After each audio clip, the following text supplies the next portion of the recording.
thought a really good effort by our guys from start to finish. Took care of the basketball, which is something that's plagued us a little bit. Defended really well when we needed to, and found enough offense. Obviously, Rodney, they didn't try and allow him to get a whole lot of good looks. He continued to work. He took what the defense gave him. Stephen Whitley was incredibly active, moving, cutting, penetrating, which is something that I think he can help us with.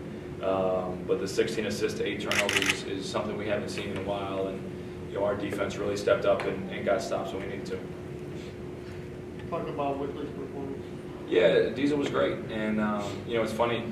Him and I at times, don't always agree on,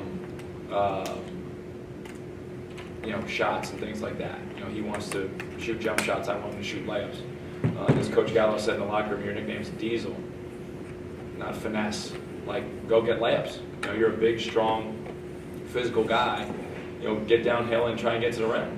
Even the first shot of the game, he had a great opportunity, kind of faded away a little bit. Like, go lay that ball in the basket. I don't know any coach in the country that's going to tell you to stop shooting layups, right? And so, I thought he came out. I thought he played with good activity. It's something we've talked to him about. A lot of times, especially young guys in their career, they get on the floor and they think that just scoring is how they're going to be able to, stay in the game or get more minutes. And with him, we continually talk about his defensive activity. And when you're active defensively, good things happen for you on the offensive side of the floor. So he was active, he was engaged, he was worried about making the right plays on D. He didn't have a ton of rebounds, but he was active down there, hitting guys, crashing the glass. And he just was continually moving and getting open areas. And now you're not worrying about shooting, you're worried about just making the right play. And when you think that way, good things happen for you. And good things happened for him today, and I was happy for him. Concerted effort to attack inside on him, even they were bigger? We're not a very good three-point shooting team. And they don't allow you really good looks. They really run you off the line. Obviously they were kind of zoning up around the basket there, trying to force guys to penetrate into their help. And that's, part of their game plan was to, make Conrad finish or make Diesel finish in and around the basket. Both of those guys did a nice job. Our guards, when they got in there, did a nice job of being able to drop off, and then late in the game we were able to finish. Kayvon obviously with a big bucket there. Late in the game after the help never came, and so then you got to be able to score. And I think it's a concerted effort all around for us to get points in the paint if we can, because we're just not that great a shooting team. Is Rami's joining the Cosby Point Club kind of just a testament to him, how hard he's worked to return from the 2 injuries and then JUCO and then transfer, do it in 2 years like Carvel did? Yeah, it's pretty spectacular, to get 1,000 points in 2 years, and Rodney's playing very well of late. We've always known his ability to score. He's really raised his level from a rebounding perspective. I thought he did a much better job tonight of really just taking what the defense gave him. Like early in the game, they were really sending multiple bodies at him, and he was moving the ball nicely. And then when he had his opportunities where he was able to score, that's what he did. And I think that's what the pace and the kind of flow that we want him to have on the offensive side of the floor. He obviously hasn't shot it as well from 3 this year, but he's done a really good job of diversifying offense, whether it's mid-range, getting to the rim, getting to the free throw line. And that's what good scorers do. They find ways to put the ball in the basket, regardless of how the defense is playing. Taking us back to the Ronnie Pryor we saw, he was leading the NAC in scoring and kind of dipped off after that concussion. I certainly hope so, because we certainly are a much better team when he plays like he has in the last 3-4 games. He draws so much attention that it opens up opportunities for other guys. And when he's playing at a high level, our team is much more confident. I think one of the greatest things about you compared him to Carvel a little bit. I think everybody that played with Carvel knew that when they stepped on the floor, he was going to be able to find shots and find offense and make big plays, and that puts everybody else at ease. I think in some of the games that Rodney's missed, you've seen us maybe a little more tentative, or guys try and do stuff out of their character. Well, now these last couple games, he's been able to score the ball. Everybody's been more at ease. Everyone's taking shots that are, within the flow for them, and I think it helps us on a lot of levels. So Mount lost to CCSU tonight after Howie Dickinson announced his retirement. What has he meant to the NEC as a coach and just to college basketball in general? Should I announce my retirement before we play Mount next time? Maybe that'll get us a win. You know, it's funny. When I first came into the league 9 years ago, Howie was the biggest, baddest dude on the block. Their teams were the toughest. Their teams were the hardest playing.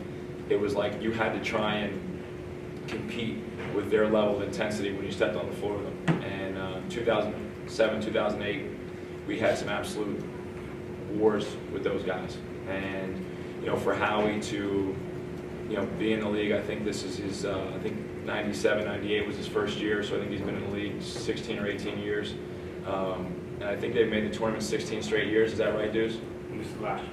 This is for the first time, right? Since his first year. Right. I mean, it just shows, his staying power, because it's really hard to do that. And a lot of the times, it was based off his will and his drive and his commitment to get his guys to play hard. And even in these last couple years, where his record hasn't been as good, you wouldn't be able to tell it watching his guys play. I talked about it last year where they were going through some struggles, and we were able to win here at the buzzer. I think it's a testament to him and some of the kids that he has in his program that, regardless of record, they still compete like crazy. And that's really says a lot about Howie and the way that he works. It's the second straight game and grinding out a win over a team above you in the standings. How important are them, the players, experiencing these types of wins now for when the playoffs roll around and games really are a lot of the time decided in that kind of fashion? Well, I mean, we've grinded out a lot of wins over the past however many years, and that's kind of the way that we play. Trying to hold a team in the 60s and trying to get to the low 70s and get stops and rebounds when you need stops and rebounds, and that's one of the components that's been missing from us during the course of this year. And so, maybe guys are starting to understand that if we put our energy and effort into defending and rebounding, that we can orchestrate enough offense that guys will get opportunities to make shots and make plays instead of everybody pressing to try and score 90 points. It's not who we are. And maybe we're becoming a little bit more realistic about what the best way for us to win is. So Matty shot 2 for 10 from the field, but he still impacts the game in other ways. Can you just talk about his leadership as a freshman?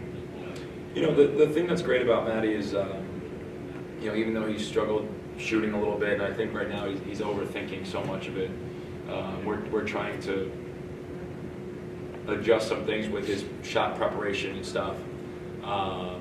But he doesn't let it bother him. I think he gets frustrated at times because he wants to make those shots for his team, but he still defends. He still was involved in a number of really important winning plays. 5 assists to 1 turnover is terrific. And so if he can keep giving us that kind of production, the shooting will come, and then it'll be just gravy. And everybody's encouraging him to continue to be aggressive and take those shots because we know he can make them. He's just got to, find his rhythm a little bit again and step up and knock some of those down. But again, it's kind of a testament to the competitor that he is. That he still gets 5 assists, he gets 4 steals. He's in on hustle plays, he's in on loose balls. He's engaged in the game, and that's what you have to do. There's a lot of guys that maybe wouldn't shoot the ball great and would allow that to disrupt all the other things that you can bring to the table. Still a lot that he can bring, and that's what he's doing. Any questions for Coach?